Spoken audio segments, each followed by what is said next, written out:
In the fabled land of Northern California, nestled in the Valley of Sacramento, two friends begin a journey to enlighten the world about their experience living life as a Xennial. But what is a Xennial, you may ask? If you wish to know, then follow them on their adventures. Welcome to the Xennial Chronicles. This is James. This is Mike. And well, we're actually doing this on a Tuesday night, which is that part's on time. Yeah, I mean, the day is on time. So, you know, man, I like our warm-ups. Sometimes our warm-ups go a little long, but it happens like so. Before we start hitting the record button, the two of us get into a mode to make sure the two of us are gelling pretty well before we hit the record button. And this one was good, man. The problem is it lasted too long. Well, and I can say from my own personal part, I've been going through a couple of days where things have been a little mentally rough for me, so it helped to get me a little more in the mood of I've been maintaining and doing my normal stuff. I know when this happens to me, I get it's a very specific feeling that I get, very specific like mental wave that comes over me, and so I've learned to identify that when it happens. I've learned to bulk up a little more on the snacks during those days, and just kind of try to avoid as many things that are extra frustrating on me as humanly possible, so I don't have a minor eruption and say things more than I want to say. Say things that I don't really mean, but just get there on the tip of my tongue. And that's, so I had to kind of get myself into the mode of doing it, and referring to people's saviors as dude over and over again is helpful for me. That always makes me, gets me in the right mood to be able to talk about things. But we'll give you three guesses. You probably won't need all three of them. No. What is that child doing? You're keeping this in. Child, yeah. What are you doing? I'm totally keeping it in. Or no. Okay, just walk away, child. Children doing children things. This is the thing about doing this stuff at home, man. Like it's very very humanizing. Well, it's interesting because we're back here in my office, which has become far more decorated in the last few weeks. After I got my computer setup done, we had our little break, and I've been working more from home. I work most of my week from home, so I started branching out with my decorations, and ended up taking off. I had on my cool little desk here, I had two cabinets that had like doors that were up high. So you could put, books or storage of some type. I have books, but I have books in specific places already. I didn't need storage books. Any books that I do have, I want to see displayed because those books mean something to me. I was an avid reader for a very long time. I don't have as much time to read as I used to, but when I was a teenager, young adult, I'd go through, standard length novel in a day or two without too much difficulty. Oh man. If not more often. And that was mainly because if I was reading a book, my mother would leave me alone. So she wouldn't make me, I'm not even joking. She wouldn't make me do chores. She wouldn't make me do anything. She'd just leave me alone in my room if I was reading a book. So I read a lot of books. Books were also one of the few things that she would buy me without too much question. They couldn't be expensive books, but she would buy me, she'd see like paperbacks for sale or like classics, especially a lot of classics. She'd find those for sale. And so she'd buy them for me. She bought me, I think 8 books in a series of book one time. She found them at like, I don't know, Sam's Club or something. And they were like $3 a book because they were in paperback. And so she bought me, luckily she can read my mother was smart enough. She can read the inside of the jacket and know which books are in the series and, not to buy 2 of the same one. Because again, she's relatively smart. She was relatively smart anyway. So she got me 8 books in this series, and just kind of deposited them to me one day. Says, here, I just bought all these books. I found them. I thought you might like them. They look like they're sci-fi fantasy type things, so I figured you might like them. That was the Wheel of Time series. Oh, you have had more than one feature based upon this series. Yeah, I mean, I've read the Wheel of Time series multiple times. Yeah. I mean, they did the awful series. I remember Totally you awful. fucking hated that. Oh god, it was the worst, one of the worst, if not the worst, adaptation of written material that I have ever seen in my life. The only thing that comes close to it is the adaptation of Ender's Game, and that thing was, I mean, that was doomed from the start. The only way you can do an adaptation of Ender's Game is if you do it as an animated thing, because Fair. you cannot find a 7-year-old that can be what Ender was in the novel, because he's only 7 in the novel, and he kills another kid. You can't find a 7-year-old that can do that in the way that he did it. So it's just with the adultness and the gravity that his character had, you're not going to find a kid that can act like that. I mean, not nowadays, but I'm sure Macaulay Culkin probably would have done it. He would have done it, but he still wouldn't have been. No offense to Mac, but the acting wouldn't have been where it needed to be for the seriousness and the level of intelligence. I mean, Ender is a freaking genius, like super genius. And I mean, I've seen some kids try to do it, but not like, you're not going to get a 7-year-old to do it. Now you can do that animated and get somebody to do the voice. I am not very familiar with Ender's Game, but what you're telling me and how I'm assessing it is some strange combination between the slapstick of Home Alone and the seriousness and brevity of The Good Son. For some reason, I'm combining those two into a horrendously morbid, comedic, like Roger Rabbit level of dumbness. I apologize. No. I apologize to anyone who has ever read that book and knows how serious that scene is. But for some reason, that's where my brain ran. I'm just letting you know. he's got a kid that's basically been picking on him, and he kicks the kid in the nuts to get him on the ground, and then continually kicks him in the face to make sure that he never gets up again to fight him again, and the kid ends up dying. Oh, so he was doing it to stop him from fighting, but he kills somebody else. Did he intentionally kill him, or? God, we got real dark real fast. It's like less than 10 minutes in. Holy shit. Okay. It wasn't so much to kill him. It was to make sure that he never attacked him, never picked on Ender again. Oh, basically, okay. Purpose. So Ender is an absolute complete sociopath, is what you're telling me. But he's not. What do you mean, but he's not, though?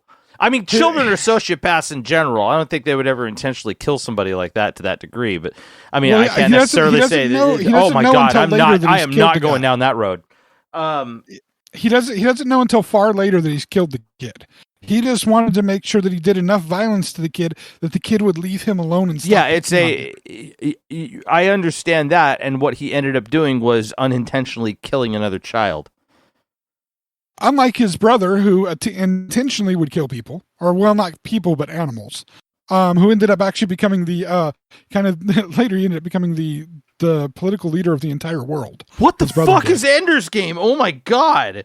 His sister, on the other hand, who's like super almost empath type mentality, she ends up becoming a okay, so it's a universe famous writer. It's a futuristic sci-fi, right? Yes. Okay. So. Yeah. Again, I am not familiar with it. I've seen the books, like written by a kind of whacked out, super. Holy shit! The cast is amazing too. That kind of sucks. Harrison Ford, Ben Kingsley, Abigail Breslin, Viola Davis.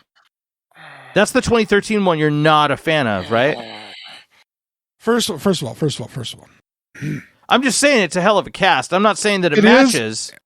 I'm not saying it's a good casting. I'm just saying the cast is big. It is, and I think Harrison Ford is miscast because he's way too charismatic to be the character, Colonel Graff. He's way too charismatic for that.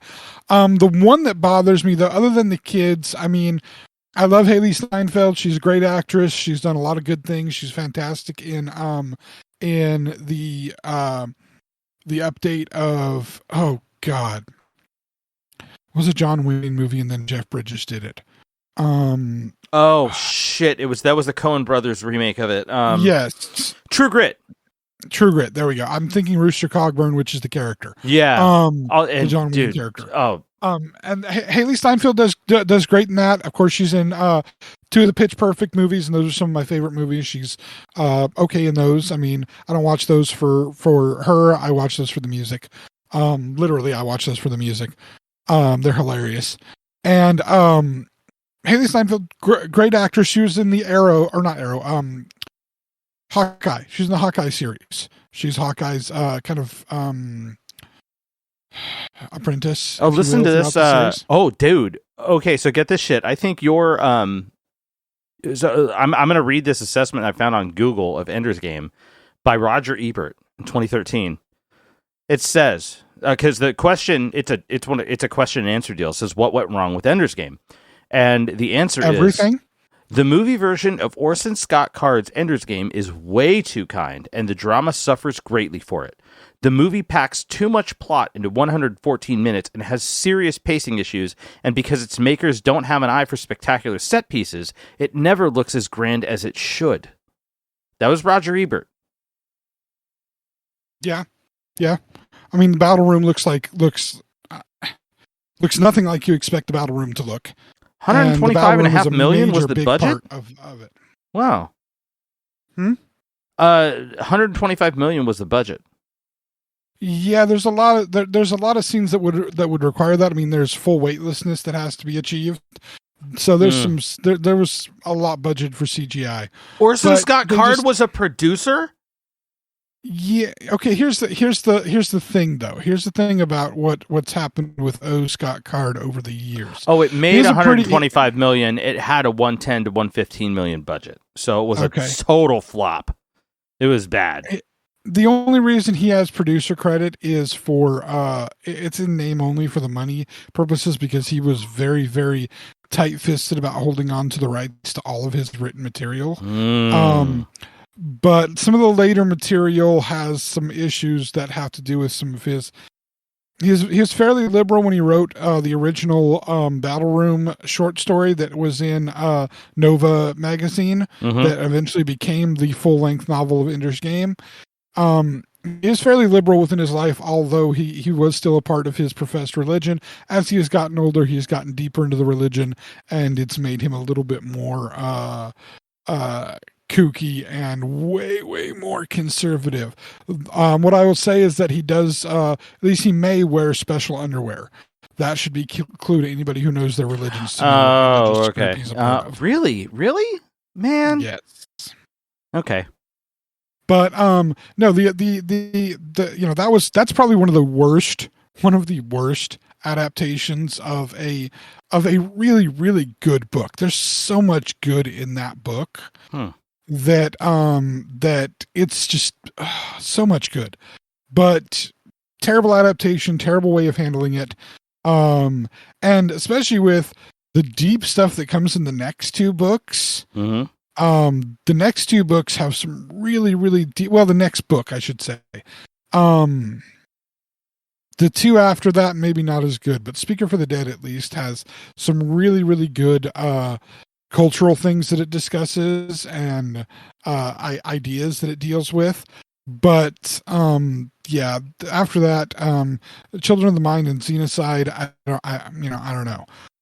But the book is definitely not a friendly book.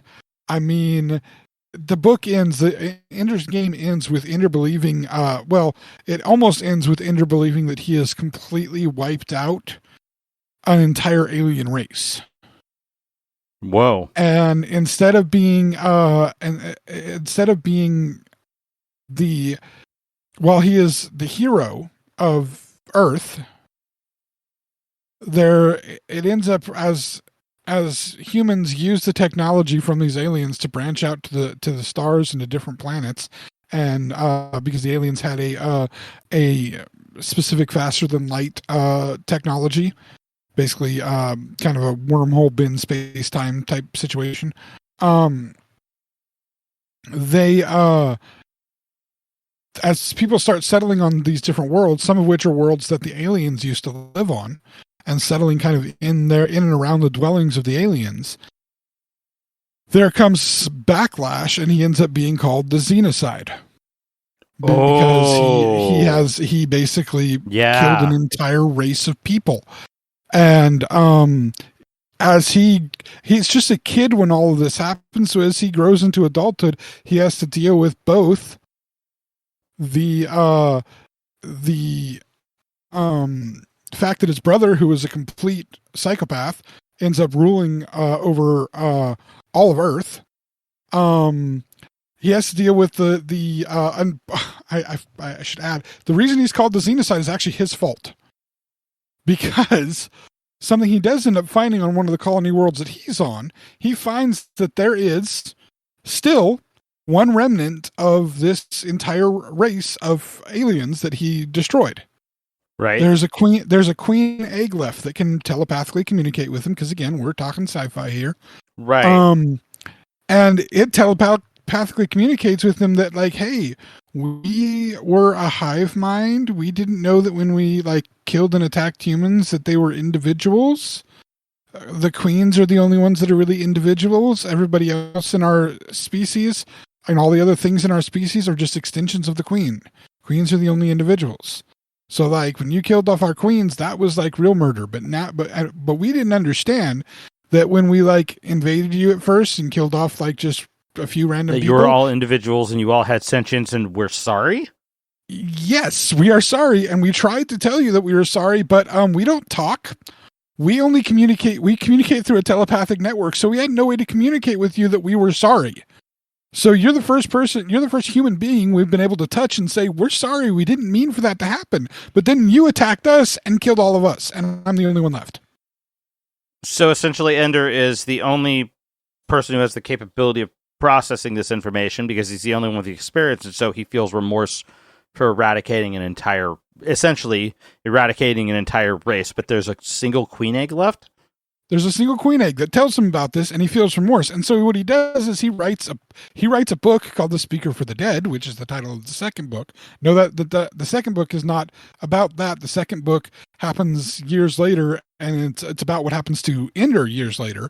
But he writes a book called The Speaker for the Dead. Or sorry, as The Speaker for the Dead, he writes a book called The Hive Queen and the Hegemon. So he takes the title Speaker for the Dead. He doesn't write the book. Takes the title Speaker for the Dead, writes the Hive Queen and the Hegemon. The Hive Queen being this egg that he's found. He doesn't say he's found an egg, but he basically tells the story of this war that he fought in from the side of these aliens. And they're called at different times formics because they resemble human ants. They're also called buggers. Oh my god! They are, of course, because sci-fi racism. Huh?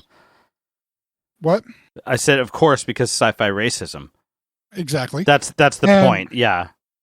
Oh yeah. It's the social commentary portion of it. That makes sense. But anyway, he writes the Hive Queen. The Hegemon ends up being the story of his brother, who realizes once he's read the Hive Queen, once the Hive Queen is blasted to all the 1,000 planets that humans have begun to settle and whatnot, with the only author of this book, The Hive Queen, is known as the Speaker for the Dead. Nobody knows that it's Ender.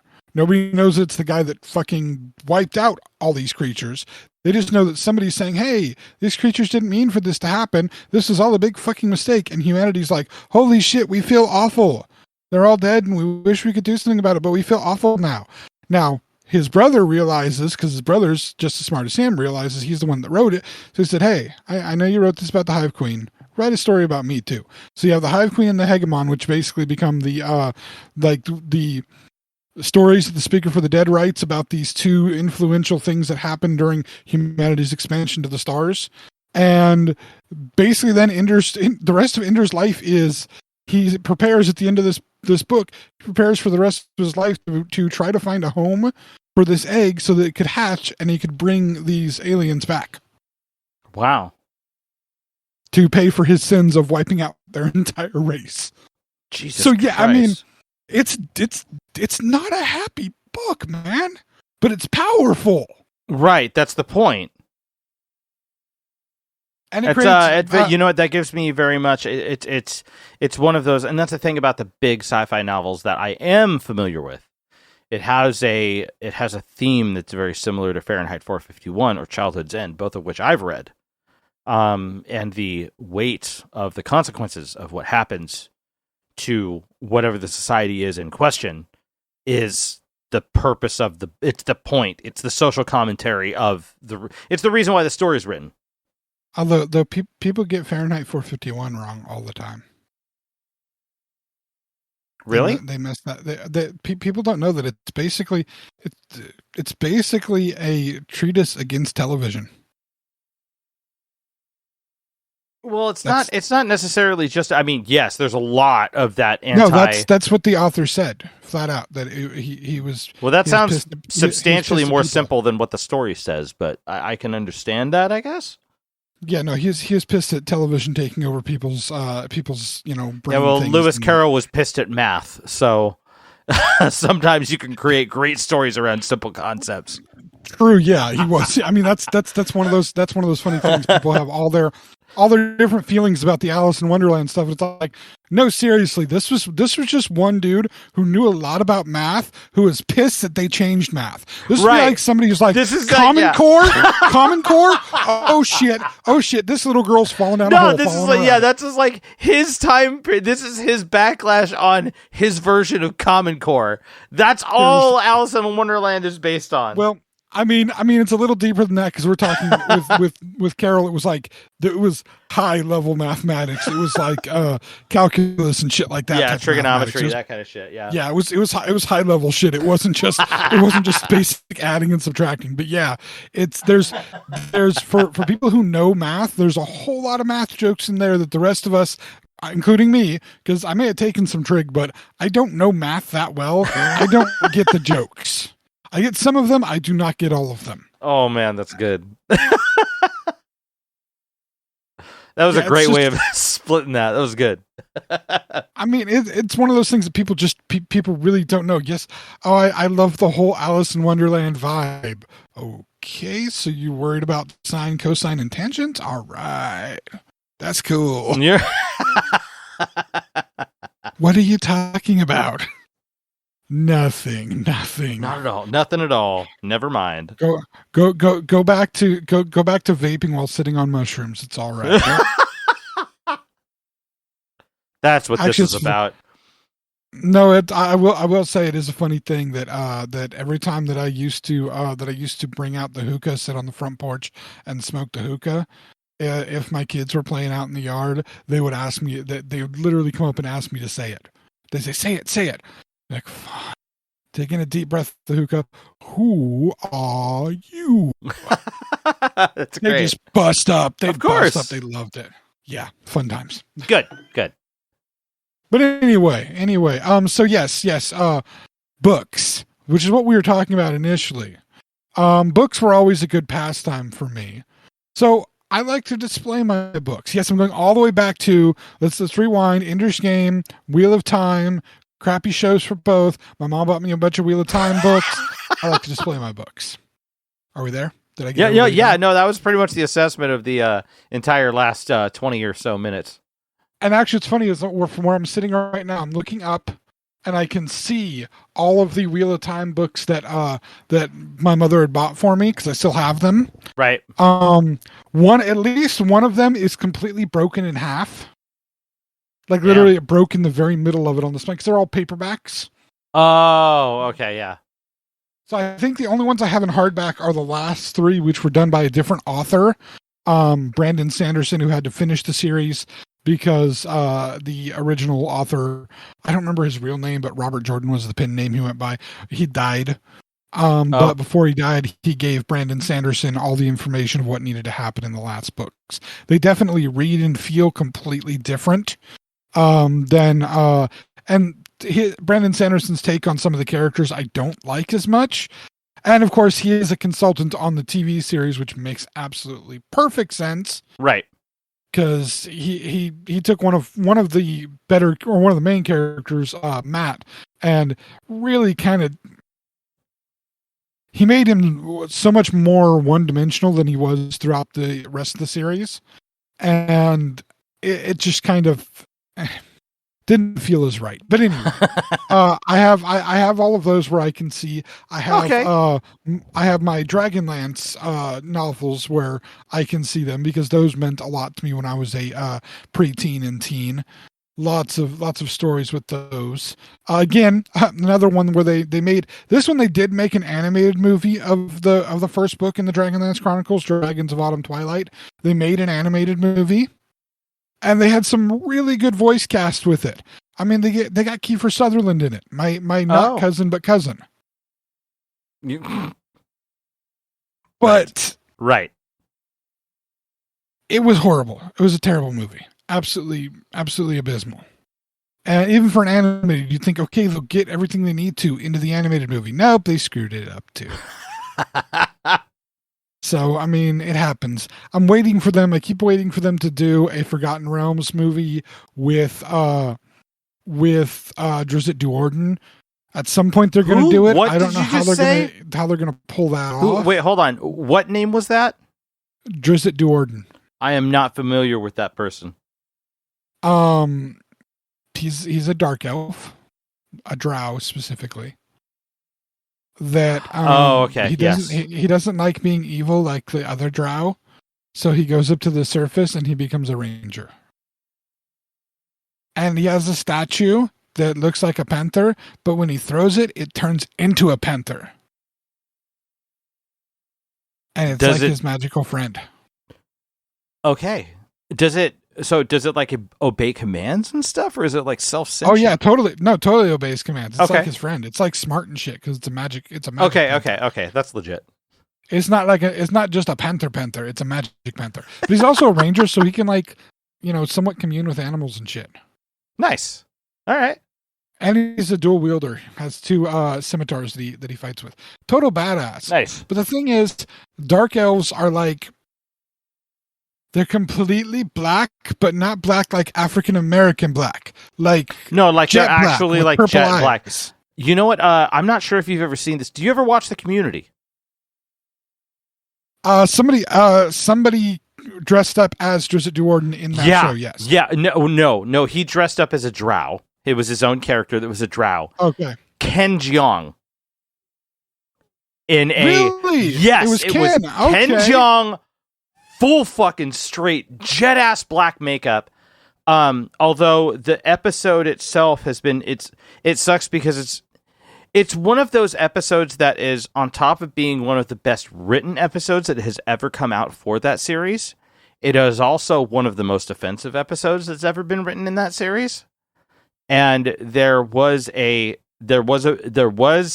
I know, as someone who's well outside of this realm, I feel like I can't give commentary on it, but I will say that there are certain parts of the episode that are really bad. It is very offensive, but the writing is really good. If you ever have the chance to see it, it is a Dungeons and Dragons themed episode around, I think it might even be a 2-parter if I'm not mistaken.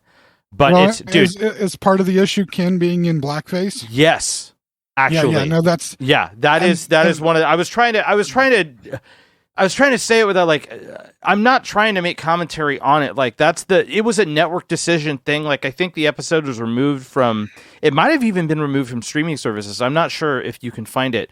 I think you might be able to find it on the I know you can find it on the Blu-ray. And because the thing is like the drow is not like, the idea of the drow as a character, as a elf race, is not like the same idea as blackface in general. It's an entirely different concept. But I understand the social concept behind it can be very jarring. So I understand entirely behind the decision. I feel this is way out of my wheelhouse, personally. You know what I mean? Well, I'll make a commentary as a D&D fan and as a fan of acting. There's no way in hell that you do a live action, especially in this modern world. There's no way in hell you can pull off a live action movie with the drow in it, specifically because, or especially focusing on the drow, because no matter what you do, you're going to run into concerns of being racially insensitive in the way that you handle it. No matter who you cast in any of the things, this is one of those situations where the only way to handle it appropriately is to do it animated, because at least then in an animated form, you can handle that without having to bring in the racial connotation of whatever actors are playing the roles. Okay, that's understandable. Even doing voice acting for things, you can choose whatever voice actors are appropriate. Right. I mean, you have one of the from one of your favorite cartoons, TMNT. Yeah. Who did the voice of Shredder? Yeah, the voice of Shredder was a black dude. A giant black dude. Was black. Yeah, the voice of Shredder was black, and it's Uncle Phil, man. Like, yeah, same dude. Great fucking voice. Fantastic voice actor. He was also one of the voice actors in Lilo and Stitch. He's the bad guy alien in Lilo and Stitch. Oh, you're right, he is. I can't remember James. Oh my god. I can't remember his name. James. Shit, it's on the tip of my tongue. But yeah. Now I will say this. My name is James. No, the other. No, fucking. God damn it.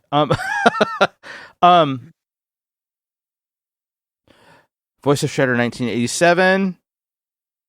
James Avery. James Avery? Yeah, James Avery. So then, no, that's not the same guy who was in Lilo and Stitch. Oh, no. Kevin Michael Richardson, I think, was Lilo and Stitch.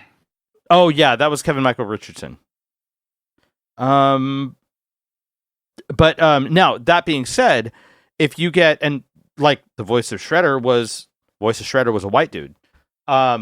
However, I will hands down say that the best, or not Shredder, I'm sorry, Splinter. The voice of Splinter was a white dude. But in the 87 series, if we're talking, or the 89 series. No, 87. Yeah, it was 87. But that being said, I will tell you the hands down best voice for Splinter in any of the films, hands fucking down, was Mako Iwamatsu. Okay.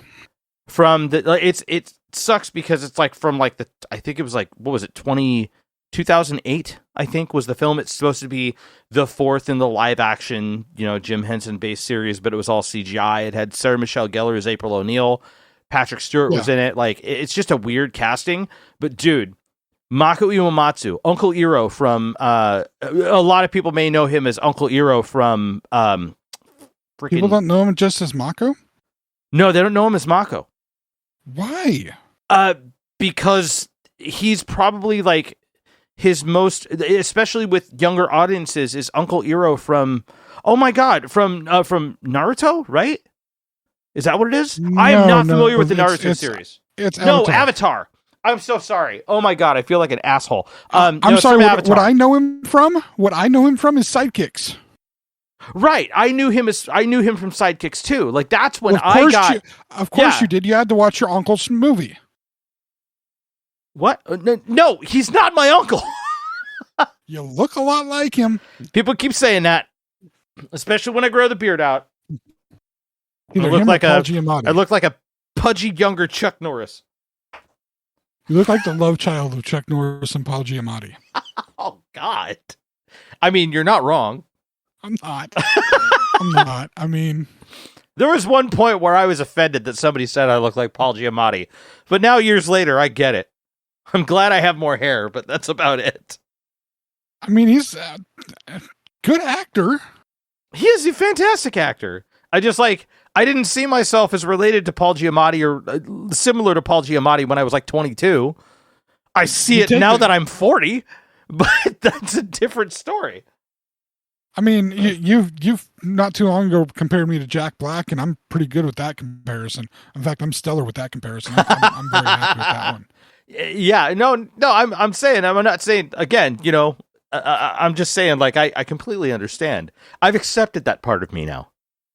There was apparently a time I was going through a Jason James Richter phase where I was compared to him a lot. I think it was the hair. In case you don't remember who that was, he was the kid from Free Willy. Oh my god. Man, I had back when I was a teenager. Dude, I had the hair. dude, every kid around that age had that haircut. I had that haircut, that bowl mullet. Like it wasn't the bowl cut and it wasn't the mullet. It was an amalgamation of the two, where the bowl cut just kind of slowly like moved itself down to too long to the back. It's like they took the bowl that should have been. They should have taken. It's like what would be seen as the bowl cut, as in sticking a bowl directly on top of your head and cutting around it. It's like they took the bowl and they tilted it back towards the back of your head and then cut your hair around it that way. And so you look like that. What the hell's the name of that guy who like owns the Raiders? What the hell's that guy's name? Mark Davis. Yeah, that's it. That guy. That fucking dude. That guy. Yeah, his hair is. I'm not even. I mean, I can't even stand to look at that guy most of the time. First, being a Niner fan, hating the Raiders, but yeah, he's just like, seriously, your dad owned the Raiders for all these years, and that's the best you can get your barber to do. Yeah, Are you exactly. serious, like, man? You're not. Why? But anyway, every time I see that guy, I'm like, dude, you know you can get a better haircut. You know you can afford that shit.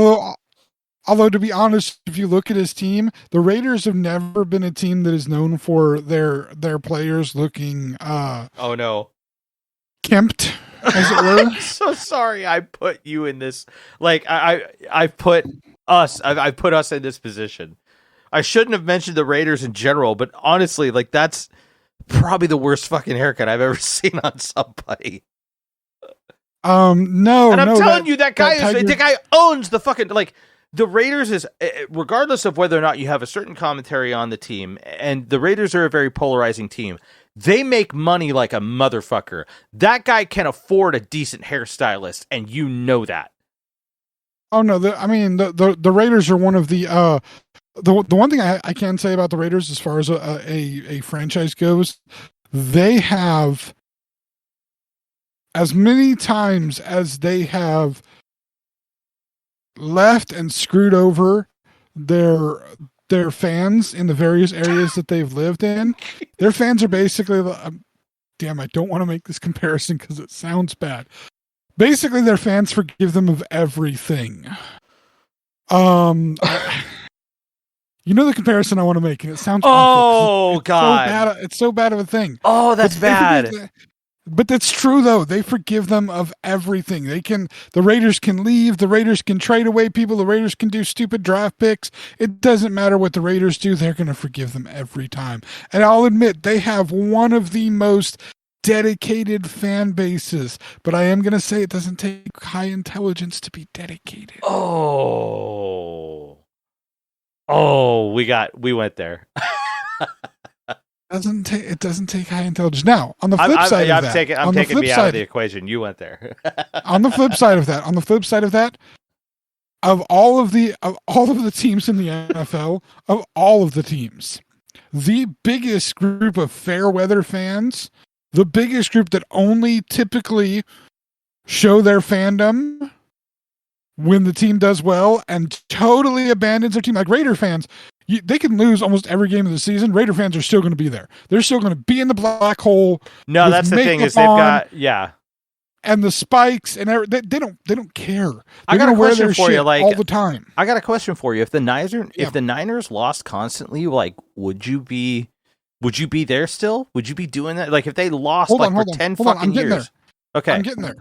Because the Niners have, that's the amount of dedication Raiders fans have. Like, I can commend that. And they're 100% behind that shit.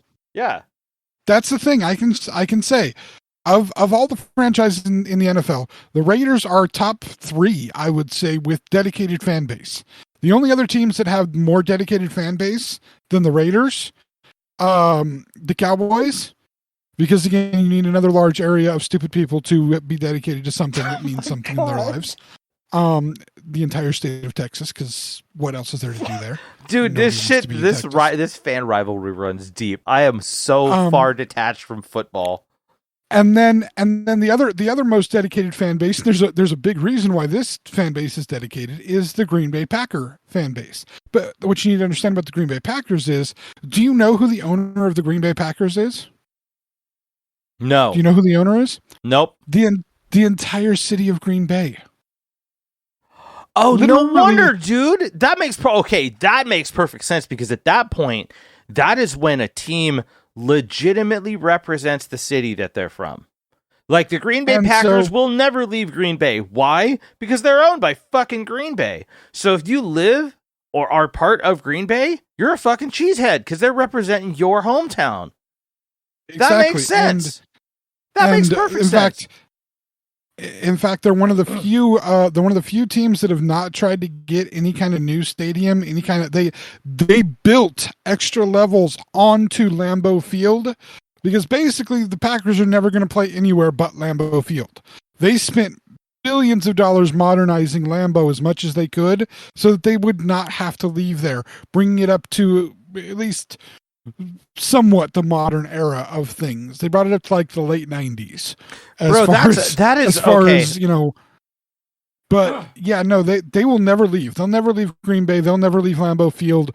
The dedicated fan base, and I applaud them for being a dedicated. I was going to say like that. That's what I wanted to say. If I could, like, that is how you get in as a football team. That's how you get a fan base. The budget for the football budget for that shit is discussed at like City Hall at council now. Like, people are voting on the stadium. No. Seriously? What? No, there is a group that makes those decisions that are just the football decisions. There's a group that's, I don't know how they're selected exactly, but there is a group within the town that makes the main football decisions that have a business thing that they run through. It doesn't happen at city council meetings. It doesn't happen that way. But the individuals in the city, individual residents, are all part owners of the team. Yeah, it's really weird how the contract works for that. So it's it's in name only then. Like the residents own the team in name only, technically then, right? Technically, yes. They have people who run the team, but they do technically own it. It's a weird setup, but it does breed a very, very dedicated, very, very, very loving fan base. So if you live in Green Bay and you're a fan of a team from another area, does the town just come after you like a mob, or what? Like, what happens at that point? Like, if you live out there, you own part ownership, you're paying taxes, you're a partial owner of Green Bay. If you're like a fan of you know, the Niners or something living out in Wisconsin, like, there's going to be a problem, I would assume. First of all, I never would. Second of all, there's better cheese in Oregon. Third, it's Wisconsin. They're Midwestern. They're gonna be nice. They're gonna be polite. That's fair. Until they get drunk. Then they might be a little bit rowdy, but otherwise they're gonna be nice and polite. They're gonna understand. You're not gonna. The thing is, most fans that get too assholey with other fans, right? They get too competitive with other fans. Mm-hmm. They're people I firmly believe that are not secure in their own fandom enough. Like, I'll give shit to a Raider fan or a Cowboy fan or a Packer fan or a Seahawk fan, and they'll give it back to me, and we can have good-natured banter if they are secure in their fan, you know, in their fanship, in their love of their team. If they're not concerned, if they're not secure, that's when they get mean about their attacks and they become assholes about it. Right. And part of that insecurity has to do with maybe you have a crappy team that you're a fan of. You know, maybe for some reason you're a fan of the Eagles. Who wants to be a fan of the Eagles? Unless you live in Philadelphia, don't be a fan of the Eagles. It's a shitty team. Even if you're in Philadelphia. Seriously, watch baseball. Because did you just say watch baseball? Yeah. That's what I said. That's how much you hate the Philadelphia Eagles? Is you think that an alternative sport is the best call? It's not that I hate them. And you fucking hate baseball. Like, it's like if you live in Ohio, just be a fan of college sports. Don't worry about being Oregon baseball. I was going to say Oregon. If you're in Oregon, like that's identity politics. Like whether or not you're a Ducks fan. I can't remember what the other Oregon team is. There's the Ducks, because I see Ducks bumper stickers down in California all the time. But those are bandwagon jumpers, which is what I was getting to with the 49er thing. Really? I was going to say this. The Bay Area fans, the 49er fans, in all of the NFL, 49er fans are the worst. The Bay Area fans, I should say. Not true 49er fans, but Bay Area fans are the worst for every sport at being fair weather fans and bandwagon jumpers. Nobody cares at all about not giving a shit until they start winning. Yeah. Until when the Giants start winning, oh yes, everybody's wearing their Giant shit. Rest of the year, they never wear their Giant shit. When the Giants aren't doing good, never wear their shit. Golden State Warriors, man, the run that they've been on, everybody's been wearing their crap. Before that, nobody was wearing it. I can tell. I mean, I would consider it that, like, I would say that maybe a potential equivalent to be good for the sake of fan dedication. Okay, a potential equivalent would be like maybe Sacramento Kings fans. Because Kings fans are some rabid fans. Like, as far as I've seen, I grew up in multiple families that had Kings fans, and they do not die. At least the family that I grew up in. But here's the thing, though. One of the reasons that you have rabid Sacramento Kings fans is this is a state capital of the most financially successful state in the entire United States, a state that could be its own frickin' country, because it's it used to be like the 5th largest economy. Just the state of California was the 5th largest economy in the frickin' world. It isn't anymore, but it was at one point. This is one of the most powerful states in the United States, and the only sport that our capital city has had for decades has been basketball. So yes, they're going to be rabid because they ain't got nothing else.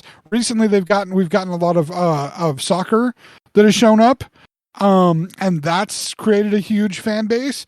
But otherwise, we had to go to the Bay Area for any of our teams. So hell yeah, people are going to love their Sacramento Kings. They're all about the River Cats too. Like, that's another point. Like, Sacramento River, even for minor league baseball, like, River Cats fans are rabid, dude. Because it's what they have. Yeah, it's what they have, and that's fine. Cling to what they have. So then that's the same general equivalent to, like, your college football rabid fandom in Oregon. Oh yeah, definitely. Yeah, that makes sense to me. That makes total sense. But again, Bay Area fans, they are the biggest bandwagon jumpers. The only other ones would be, again, somewhere like Ohio that has that really has never had any good professional football teams. Mm-hmm. I mean, the Bengals have gotten to the Super Bowl a few times and have lost every single time. The Browns have never made it to a Super Bowl, probably never will. And so the Bengals have a chance because they have a good team. They were in the Super Bowl this last year and lost, as expected they would. So they have a chance to be a playoff team, but seriously, nobody goes to Ohio to watch professional football. Used to be they'd sometimes go to watch professional baseball, and really the only reason to do that was to see how long Cal Ripken Jr. would keep playing in games. That's fair. I was kind of interested in that shit. Like, it's because you're just kind of watching, but it's really just like, it's so weird. Cal Ripken Jr. was like, you're watching the greatest attendance record, but that's it. That's all it was. Wasn't he? Wait, what? Wait, hold on a second. Was he in Ohio, or was he in somewhere else? I'll look it up. What did he play for? Maybe he was an Oriole. If he was an Oriole, he was in Baltimore. Right. We may be completely wrong. Hold on. Cal Ripken Jr., baseball shortstop. Orioles. So he was in freaking Baltimore. Yeah, he played in Baltimore. He wasn't even in Ohio. Yeah. He was called the Iron Man. Still around. He's still alive. He was born in 1960. So he's currently 61 years old. And damn, that guy's got a record. Holy shit. 19 times All-Star. World Series champion 1983. Well, yeah, damn, he was an All-Star from 83 to 01. And he was in the Orioles from 81 to 2001. That guy had a 20-year career. Yeah. He had 2 times MVP. You can do that in a non-contact double sport. MVP. Fuck off. Double MVP. Or 2-time Golden Glove Award. 8-time Silver Slugger. Roberto Clemente Award. God damn. That guy's got a ton. He was inducted in the Hall of Fame in 2007 at a 98% vote. Of course. Well, yeah, he was like one of the most recognizable names in baseball, period. Oh yeah, he's definitely going to be in the Hall of Fame. It's just like, like he's super recognizable, like Babe Ruth or Pete Rose. Yeah, except not though. Um, because no Pete can't go. Pete did bad. Beat that. But like Tom Brady, when he retires, the first year of eligibility, he will be automatically put in the Hall of Fame, and deservedly so. But that's another person who can have maybe a 20-year career in a sport, even a contact sport. Because I don't know. The lizard people have injected him with serum. I don't know. I'm not sure. No, that is not a real conspiracy theory I want going out there. I'm just joking. Damn it. I don't know, man. That's hitting too close to home to some people. But anyway, birds aren't real. That's all I'm saying. Point I was no, they're not. They're robots. Anyway, no, the point I was making though is 49er fans or Bay Area fans in general are some of the worst fair weather fans that exist, and they only really come out of the woodwork when the team is doing well. To answer your question you asked me, before Jim Harbaugh became the coach of the 49ers and took the Niners to an NFC Championship game and then to a Super Bowl with the quarterbacks Alex Smith and then Colin Kaepernick. Yeah. Before that, the Niners had about 5 or 6 really bad losing seasons. Like really bad losing seasons. Right. I wasn't watching football during that time, but that was not because of them being bad. That was because my wife had not yet come to an understanding of being okay with football. There was personal family issues with it. Apparently her dad had problems with his team not being successful at different points in time and had taken it out on TVs before. So okay, yeah, that's understandable. So that's kind of like there's a I can understand that there was a bit of a toxic past with that. And I mean her dad's a Rams fan anyway, so I mean it's his own fault for liking a shitty team. But point is, it took her a while to get to be comfortable with football being in the house, and I could watch Super Bowls occasionally, but she'd be elsewhere because it wasn't her thing. Fair. And finally, I was able to get her into it. She owns very little apparel because she's not really a true fan. She's a fan by proxy. In all honesty, if she had to choose her team, her chosen team, I believe, is the Jacksonville Jaguars. And that's because she likes the colors. Okay. Which is a perfectly okay thing for a non-fan to choose. If you like a team because of their colors, but you're not really a fan, okay.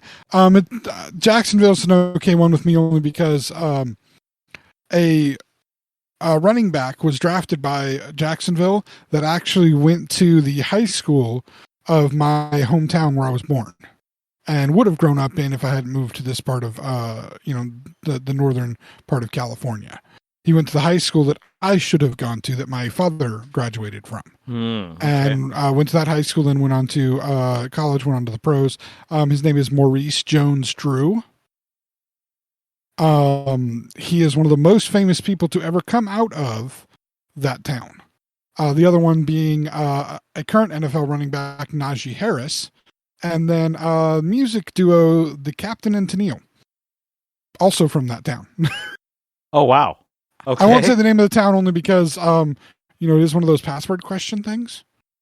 But anyway, I always like Maurice Jones-Drew. I'm excited for Najee Harris to see what he can do. But both went to the high school that I should have graduated from, but didn't.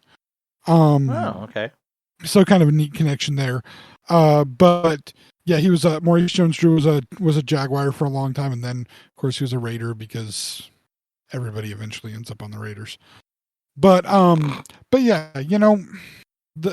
and football season, preseason has already started. Football season is starting again. So these things do come up, and the 49ers have a new quarterback. So there's all the people going crazy. I see again more and more jerseys, more and more people wearing their stuff. And here's the thing, man. Throughout all the years, it didn't matter whether it was the bad years, the good years, whatever. When I'm wearing a cap, what kind of cap am I wearing? Oh, you're wearing a Niners cap, bro. I mean, I have other ones. I have my Cool Avengers one. I have I have a Star Wars one. I have one for the band Blue October. Um, Oh. I have Cool. Captain America one. I have a couple of different other styles of hats that I wear. Right. But the majority of my hat collection is 49er hats. I have one that I wear specifically on game days. I have different ones to coordinate with different outfits. I have my two really nice pinstripey ones, the black pinstripey one and the gray pinstripey one. Got some nice 49er hats, but that's what I wear all year round, all the time. Wear the 49er hats. There's never been a moment in my 42 years of life that I've ever thought of abandoning my team and not supporting them. Never at any moment in time. I am one of the dedicated fans, and way I was raised to be a dedicated fan to the thing that you're connected to. And I have an older brother who's a Raider fan. He grew up for some reason, I don't know, dropped on his head or something. He felt the need to be a Raider fan. But the thing is, until he stopped just kind of watching sports altogether, he was a dedicated Raider fan. And the only sport he watches now, if you want to call it a sport, is racing, auto racing. Okay. And I don't really call that a sport. I mean, it's an activity, but it is an activity that requires a lot of physically demanding skill, but I still don't think it's a sport, even though you compete against other people. Same thing, like I don't think that esports should be really considered sports. They are activities that require a shit ton of skill, but like the only way that other people understand that it's an activity that requires physical and mental acuity is to call it a sport. Because otherwise it's just an activity that doesn't mean anything. Because we treat the word activity as like something you can do on leisure time and not something that takes See, here's the thing. An activity is a hobby, whereas a sport can be done professionally. And I consider something a sport that requires some levels of physical coordination, calculation, and timing. Like if it fills in at least those three aspects to any degree, it could technically be considered a sport. So that puts everything in. So band is a sport. I mean, marching band, maybe. See, here's the thing. I mean, it does include competitions and points. I mean, technically, I'm not saying band wouldn't be a sport. How would it not be a sport? If you were to consider the capability of it, band isn't done. That checks all the boxes.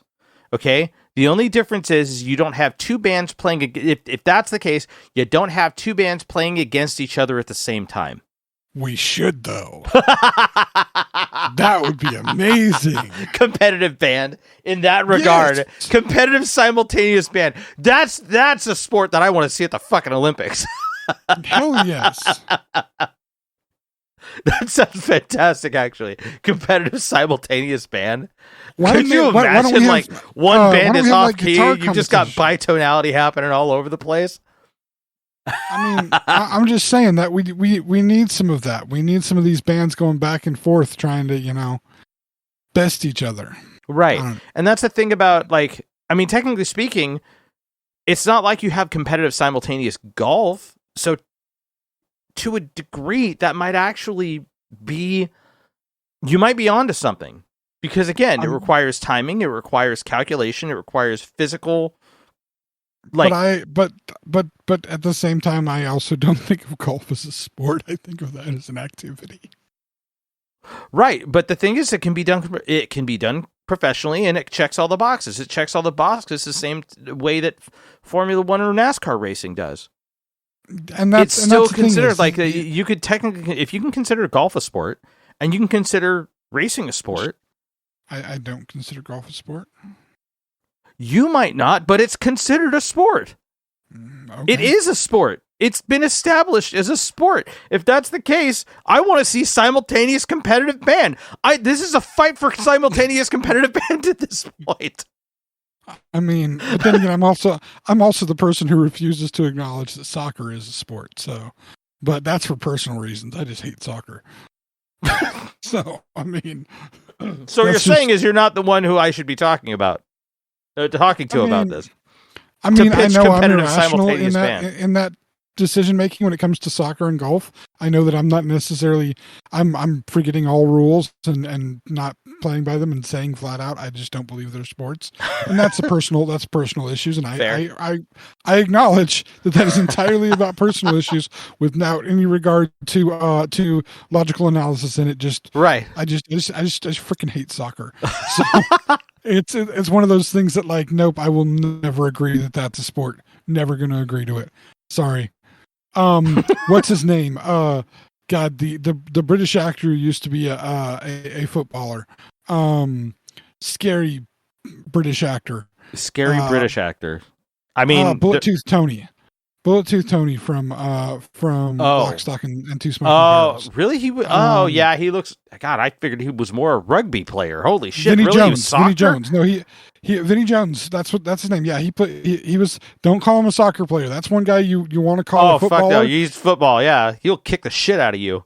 He will, legitimately. And yet at the same time, I wouldn't tell him that it's not a sport, but I wouldn't say that it is in front of him. I would just plead the fifth. So what if he asked you, is football a sport? What would you say? Because you knew it's European football he's asking about. I would ask him if he'd like a beer. Would you like a beer? Because I'm not going to answer that question in a way that either one of us is going to like. So let's. I would like to keep my personal integrity. How about I offer you a beer instead? That sounds good. Yeah, because. Oh God, that was good. No, but anyway, we really didn't have a theme tonight, did we? No, this is just kind of at random. We were supposed to talk about. We were supposed to talk about the Doctor Strange movie, but we don't have time to do that today. Fuck it, we'll do it next time. We probably at some point or another. Was there something else we were supposed to talk about? Something else that happened? I'm trying to remember. I'm trying to think. I don't know. There's nothing really all that major that's happened in the last week or so, is there? Found a new place to shop. I mean, that's cool. Nothing as far as major national or world events. Nothing like that. Nothing like that has happened at all. I have no idea. No, nothing. No major national events. Nothing. Not ones that you'd allow me to talk about. Nothing of major importance. At least nothing like knock knock. Who's there? 3 letters. We have papers. Nothing like that. We've been asking about it for 6 fucking months, and you haven't done anything about it. So here we are. Yes, hi. We're here. We're gonna surprise, I guess. How can this happen? It can? Because it's the process. Because that's what fucking happens. I mean, you don't want to play nice? Fine, you can't go anywhere. Yeah, no leaving places. Sorry, you get to stay. You get to stay. I don't know. Something about this entire thing means that, something about this entire thing rubs me the wrong way. So, just stay right where you are, okay? Don't leave. Yeah. No, nothing major's happened, but I will have for next week. We'll try to talk about Doctor Strange, but I have a pizza update. Ooh. Yes. Okay. Pizza updates are always nice. In the search for happiness for my wife, with the loss, the grievous loss of the one location of Blaze Pizza. Oh, you have an update because man, I felt so bad that not only. See, here's the thing: is because I was the one that gave you the recommendation. I had been at that place before, and I was like, "Oh, okay, this is cool." Like, well, I mean, this place is nice, and that's why I like the other one. But man, when you told me about that, if you want to let the listeners know, I guess it's kind of opening it up to that. We did talk about that podcast. Okay, yeah. So quick recap to anybody that didn't hear that podcast. James absolutely loved it. It was Blaze, right? That was the name. Okay, let's be clear on this. James really liked Blaze Pizza. James's wife was completely freaking obsessed with Blaze Pizza to the point that for however many months solid, at least once a week, we had to go get pizza at Blaze Pizza, specifically at one location, which shut down. Right.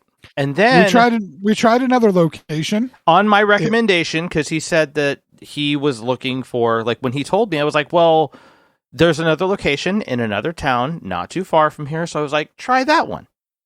And it was shit. Not only was it shit, you said you had the worst experience there. Oh, it was awful. Bad customer service, bad food. We tried that one more time, and it was just as shit the second time. Wow. And that's where I feel heartbroken, because that was on. I felt like my integrity was my recommendations were, it reflected badly upon my recommendations. Well, and I want to temper this with the fact, and maybe temper your feelings about it with the fact that the one location, the original location that we went to, their customer service was amazing. There was never a time I had a bad time out there. They were always super nice. And they did so much better with just, I don't know what it was that they did differently with the pizza, but whatever it was, it made their pizza at that location better. I don't know why it was that way, how it was handled that way, but so far, even the update I have to give, so far, that's still the best place we ever got pizza. You know what? Speaking of this, and I will say this because I cannot believe that I actually saw this. Excuse me.